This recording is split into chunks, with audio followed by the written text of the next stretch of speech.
വിൻപേൾ സഫാരിയുടെ അടുത്ത ഒരു പാർട്ടാണ് ഇന്ന് ഞാൻ കാണിക്കാൻ പോകുന്നത്, പാർട്ട് 2. അപ്പോൾ ഞാൻ പറഞ്ഞില്ലേ, ഇവിടെ ഞാനൊരു പെറ്റ് ഷോ കാണാൻ വന്നേക്കുന്നതാണ് പൂക്കോക്കിലെ വിയറ്റ്നാം വിൻപേൾ സഫാരിയിൽ.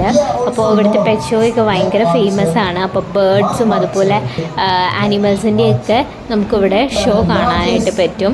അപ്പോൾ ഇനി ഇത് ബേർഡ് ഷോയാണ്. അപ്പോൾ അതാണ് ഇവിടെ കാണിക്കുന്നത്. പിന്നെ എല്ലാവരോടും പ്രത്യേകം പറയുന്നു, സബ്സ്ക്രൈബ് ചെയ്യണം. വെറുതെ വീഡിയോ കണ്ടു പോകരുത്, എല്ലാവരും സബ്സ്ക്രൈബ് തന്നെ ചെയ്യണം. അപ്പോൾ മറക്കരുത് സബ്സ്ക്രൈബ് ചെയ്യാനായിട്ട്. അപ്പോൾ ഈ ബേർഡ്സിൻ്റെ വീഡിയോ എല്ലാവരും കാണാൻ ഇഷ്ടപ്പെട്ടു എന്ന് വിചാരിക്കുന്നു.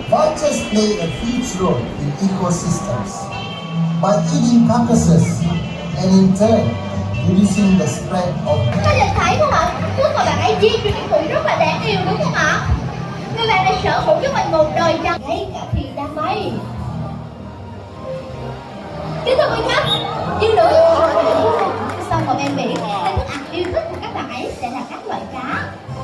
Living mainly on the coastal and wetlands, being a scavenger, they feed on dead